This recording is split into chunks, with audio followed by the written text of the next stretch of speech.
Siapa di sini yang masih takut dengan sensasi fisik dari pusing, kemudian lemas, kemudian sakit kepala, dan lain-lain ya, sensasi 1001 rasa akibat gangguan kecemasan, dan juga sensasi fisik yang muncul karena asam lambung? Ayo, siapa? Nah, pasti banyak kan teman-teman yang sering kali mengalami ketika merasakan hari-harinya itu tidak ada sensasi, rasanya semuanya ya udah oke. Tapi ketika tiba-tiba ada sensasi fisik muncul, entah pusing lah, entah lemes lah, kemudian entah dada nyeri, jantung berdebar kencang lah, langsung kemudian hidupnya langsung goyang, merasa aduh langsung merasa khawatir dan mengganggu keseluruhan dalam keseharian itu. Ya kan? Mengalaminya kan? Tenang, kamu nggak sendirian. Ya, kamu nggak sendirian mengalami ini. Banyak kok yang mengalami ini. Jadi kamu nggak usah mikir kalau kamu tuh sendirian yang mengalami masalah gangguan kecemasan. Atau mengalami masalah gangguan kecemasan plus masalah gangguan lambung atau asam lambung. Oke ya, tenang, tidak sendirian. Banyak sekali. Ya. Nah, teman-teman yang belum subscribe, silahkan subscribe dulu. Nonton, udah nonton kan selama ini? Jangan lupa subscribe ya sekarang ya. Nah, teman-teman semuanya, kenapa sih kita tuh jadi sering takut ya? Takut dengan sensasi fisik. Pertama, karena itu sensasi itu nggak enak banget. Ya, setuju ya? Sensasinya itu nggak enak banget, banget pol. Ya, semua rasa pusing, kemudian lemas, jantung berdebar yang sangat kencang, kemudian semua sensasi asam lambung juga, ataupun sensasi yang lain, itu semuanya benar-benar tidak enak. Nah, karena tidak enak itu, maka kita tidak mau lagi mengalami hal itu kembali. Setuju nggak? Setuju kan? Iya. Siapa sih yang mau mengalami rasa nggak enak lagi? Nggak ada lah. Manusia di dunia ini kan selama ini kan kita selalu untuk mencari kesenangan. Biasanya mencari kesenangan dan menjauhi yang namanya ketidaknyamanan. Jadi ya ketika sensasi itu muncul, ya kita nggak mau. Ya wajar sebagai manusia ya. Nah, itu yang pertama. Karena sensasi itu benar-benar benar-benar nggak bisa digambarkan lah. Mungkin teman-teman bisa menggambarkan sendiri dengan bahasa teman-teman, silahkan tulis di kolom komentar ya. Nah, yang kedua, teman-teman, kenapa kita merasa khawatir atau merasa takut sensasi muncul lagi? Karena kita sudah kebanyakan data. Data dari mana aja? Data tentang asam lambung. Asam lambung itu berbahaya loh. Dari saudara kita, dari teman kita, asam lambung itu bisa menyebabkan kematian loh. Tadi temanku itu meninggal gara-gara asam lambung. Wah, Blay, aduh, langsung deh. Kita langsung kepikiran, aduh, jangan-jangan bener ya.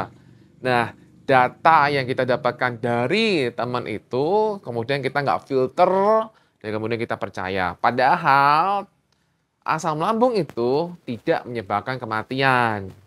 Beda, lambung sama jantung itu beda, jalurnya itu beda. Dan silakan tanya pada dokter GERD, pada dokter spesialis dalam deh. Mereka akan mengatakan bahwa sebenarnya asam lambung tidak ada kaitan dengan kematian, ya. Jadi kamu udah cukup nggak usah percaya dengan teman-teman kamu yang ngomong gitu ataupun berita-berita yang mengatakan seperti itu.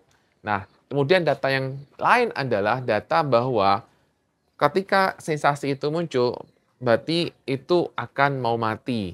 Data yang kamu berikan bahwa itu berbahaya. Ya, data yang kamu punya sendiri, yang kamu persepsikan sendiri bahwa sensasi itu berbahaya. Sensasi itu nggak enak, iya, dan kemudian kamu tambah itu berbahaya. Nah, data-data ini yang kamu berikan itu membuat akhirnya kamu semakin merasa takut kalau sensasi datang lagi. Wah, jangan saya muncul. Wah, nah gitu kan? Sering kan kamu ngomong, wah sensasinya kayak mau M. Bahasa sekarang kadang-kadang kalau orang terlalu takut mati ngomongnya takut M.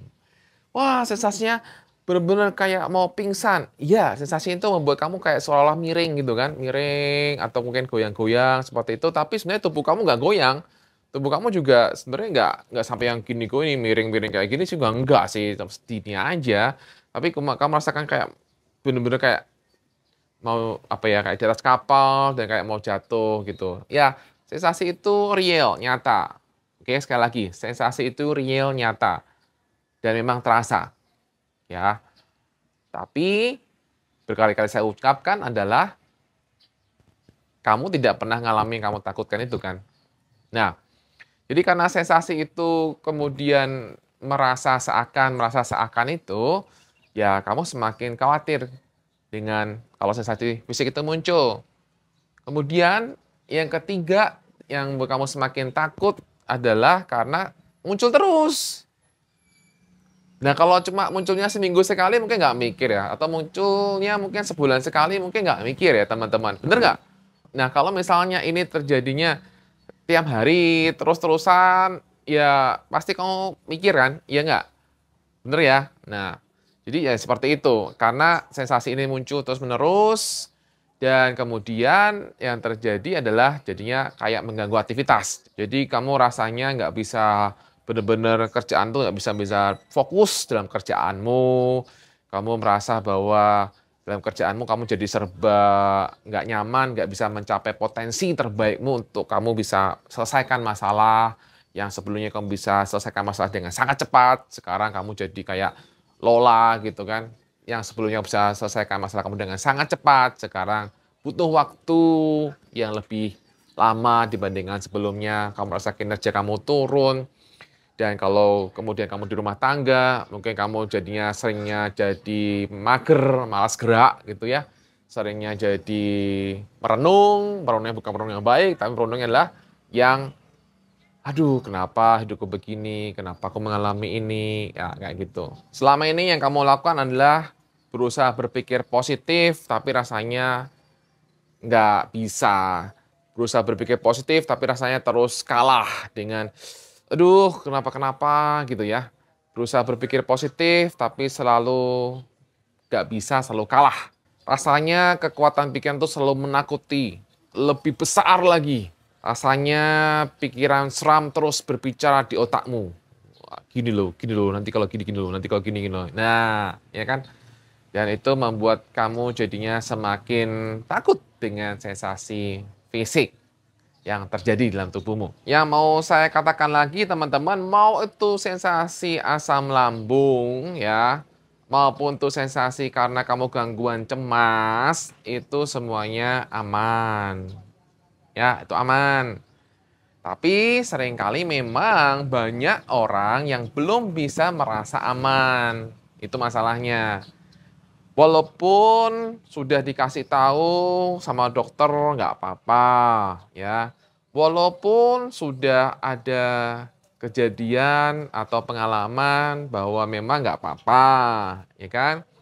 Tapi tetap aja khawatir kalau sensasi itu hadir, ya. Nah, tandanya kalau begitu, kamu butuh buku Bapai Cemas, butuh buku Goodbye Anxiety, supaya kamu lebih paham apa yang sedang terjadi dalam dirimu. Kalau kamu bisa paham apa yang terjadi dengan dirimu, apa yang sedang kamu alami, itu akan membuat kamu jauh lebih baik. Kenapa? Karena otak kita itu kan sebenarnya bisa dirubah, teman-teman. Selama ini kita mendidik otak kita untuk takut dengan sensasi kan. Jalannya itu takut dengan sensasi. Takut dengan sensasi. Tapi kenapa takut itu kamu terus lalui terus. Nah, ketika kamu mulai membaca buku Bapai Cemas atau Goodbye Anxiety, kamu akan punya pemahaman baru di sini. Nah, pemahaman baru ini yang akan membantu kamu untuk tidak melewati jalan ini terus-menerus. Jadi ketika kamu bisa mengerti, oh gini ya, oh gini ya caranya ya. Jadi kamu mulai melewati jalan ini. Pertama, ya mungkin belum terlalu signifikan. Karena juga lagi buka jalan, ya kan? Buka jalan, nebas pohon, buka jalan, buka hutan lah gitu ya. Jadi ketika kamu mulai jalan ke sini, setelah kamu punya buku Bapai Cemas atau Goodbye Anxiety, ini akan proses. Tapi ketika otak kamu terus dilatih, maka otak kamu akan membangun sel-sel saraf yang berbeda. Dan ketika terus kamu lalui jalan seperti ini, kamu akan meninggalkan yang di sini. Itu gunanya punya buku Goodbye Cemas dan Goodbye Anxiety. Dan juga supaya kamu nggak terus tegang terus, ya. Karena kan kamu pasti tegang terus kan, badanmu mungkin ada yang pegel-pegel nggak? pegel-pegel, kemudian sering nyeri otot nggak? Nah, itu tandanya kamu tuh terlalu mikir kebangetan, jadinya tubuhnya jadi tegang, otot-otot jadi tegang, jadi kamu perlu relaksasi. Nah, dengan cara relaksasi yang ada di buku Bebas Cemas dan Goodbye Anxiety juga. Dan juga ada audio mindfulness yang kita berikan juga di situ, ya. Nah, itu teman-teman. Jadi pahami dulu ya. Pahami dulu. Silakan ordernya ke sini segera. Nah, untuk teman-teman yang mengalami gangguan cemas dan juga masalah lambung, mungkin saja loh, mungkin saja masalah lambung ini karena masalah pikiranmu. Jadi di awal kamu mengalami masalah lambung dulu karena mungkin kamu udah punya banyak pikiran, punya banyak beban mental dengan pasanganmu, kemudian kamu punya pasanganmu udah ngertiin kamu, atau mungkin orang tua kamu sering marah-marah sama kamu, atau nilai kamu jeblok di kuliah, atau kamu lihat orang tua nggak harmonis, sering dimarahin, atau kamu dibully, atau punya masalah keuangan, atau punya masalah yang lain dan lain-lain yang kamu terus pikirin dan kamu nggak bisa ngomong, ataupun kamu bisa udah ngomong tapi tidak ada solusi yang terjadi, jadi terus kamu pendam, dan belum selesaikan, akhirnya kemudian itu pengaruh ke lambung. Dan kemudian juga itu kamu juga makannya tambah makan nggak teratur, makanya kemudian sembarangan, udah deh, boom, asam lambung terjadi. Nah, ketika asam lambung terjadi, kamu coba beresin ke dokter. Kamu udah minum obat dokter, tapi ketika aku minum obat dokter, masalah yang terjadi di sini kamu juga belum beresin. Jadinya ya masih terus terulang, masih aja mikir. Ditambah dengan semua sensasi yang muncul karena asam lambung sendiri. Begah, sendawa, kembung, ulu hati nggak enak, rasa sesak, dan sebagainya. Itu membuat kamu semakin kepikiran lagi, kepikiran lagi, kepikiran lagi. Dan ya udah, jadi ya semakin mikir. Jadi itu membuat lambung kamu, asam lambung kamu semakin muncul lagi, semakin tambah lagi, sensasi tambah semakin banyak lagi. Jadi kalau masalah kamu seperti ini, ayo beresin pikirannya, beresin masalah kamu. Ya, jangan terlalu banyak stres, jangan terlalu banyak frustasi. Kemudian, kalau kamu ternyata memang masalahnya adalah karena masalah di fisik gitu ya teman-teman, memang ada GERD beneran gitu kan, ya kamu ke dokter gastro untuk beresin. Kalau masalahnya gastritis biasanya menurut saya ya, ini menurut saya sendiri ya, pendapat saya itu karena banyaknya pikiran biasanya tetap banyak. Banyak pikiran, banyak tekanan mental yang kamu punya juga, ya. Jadi perlu juga beresin masalah pikirannya. Kamu boleh jaga makan kamu, silakan, asal jangan menyiksa diri sendiri. Maksudnya gini, terlalu pantang makan yang nggak perlu dipantang. Jadi pahami dulu kamu tuh masalah lambung itu karena apa gitu loh ya. Itu akan bantu kamu lebih bisa mengatasi ini dengan jauh lebih baik. Cara yang lain supaya kamu tidak takut dengan sensasi adalah dengan cara cukup sudah untuk tidak menambah data dari sumber yang lain yang aneh-aneh. Jadi tolak data-data dari lain yang mengatakan bahaya dan sebagainya. Udah itu kamu skip aja. Tolak. Jangan dimasukkan ke hati. Tolak semuanya. Buang jauh. Ya. Dan kamu mendingan masukkan data-data dari dokter yang mengatakan bahwa kamu sehat. Kalau perlu direkam kata-kata dokternya. Kalau perlu dokternya suruh nulis kalimat untuk kamu dan kemudian kamu pajang, ya, kamu pajang di tempat yang bisa kamu lihat, dibesarin, digedein, ya. Kalau kamu udah visit ke dokternya 4 kali misalnya, kamu minta aja tuh data-datanya bahwa kamu sehat dan sebagainya. Ya kamu pajang aja semuanya, kamu buat itu menjadi data-data, kamu sering lihat. Kemudian data-data dari teman-teman yang udah pulih, ya kan? Udah pulih, wah dia bisa pulih. Nah itu kamu masukin lagi, bertanya pada mereka yang bisa meng-encourage kamu, mendorong kamu untuk lebih baik, bukan malah membuat kamu down. Kemudian yang lain, jangan berikan fokus pada sensasi fisik. Jangan berikan fokus pada sensasi fisik. Jadi kalau kamu terus fokus tuh gini, aduh kok masih muncul ya? Aduh sampai kapan ya? Aduh. Jadi kayak meratapi nasib gitu ya, meratapi semua sensasi fisik yang ada, itu kamu semakin kencang loh, semakin kencang rasanya. Jadi sebaiknya yang kamu kencengin itu adalah syukurmu. Yang kamu kencengin adalah rasa syukurmu. Memang tidak mudah sih, tapi ya akan membantu kamu untuk bisa lebih baik. Dan yang juga tidak kalah penting adalah belajar kalau kamu cemas, itu biasanya kan kamu sering mikir ke masa depan, mikir sensasi ini akan ke sana. Jadi sekarang kamu belajar untuk tidak fokus ke masa depan.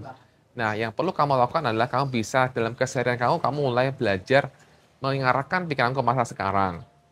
Contohnya gampang kok. Ketika kamu makannya dengan perlahan, dinikmati, dirasakan, teksturnya, rasanya, pikirannya kemana-mana, kembalikan ke sini, gue lagi makan, lagi rasain makanannya, lagi nikmati makanannya. Jadi, kamu menikmati makanannya itu, sambil juga menikmati minumnya, angetnya, rasanya. Ketika pikiran kemana-mana, arahkan kembali ke rasa di minuman itu, angetnya, atau mungkin manisnya. Nah, itu aja. Itu kamu berlatih untuk membuat pikiran kamu menikmati apa yang sedang kamu lakukan hari ini, detik ini. Karena biasanya kalau kamu gangguan cemas, pikiran kamu tuh selalu melayang ke depan, jauh sekali, panjang ke depan, mikir ke mana-mana, dan kamu ikutin. Nah, cara sederhana ini bantu kamu untuk mengarahkan pikiran kamu ke masa sekarang. Termasuk misalnya hal sederhana lain adalah ketika misalnya kamu sedang mandi.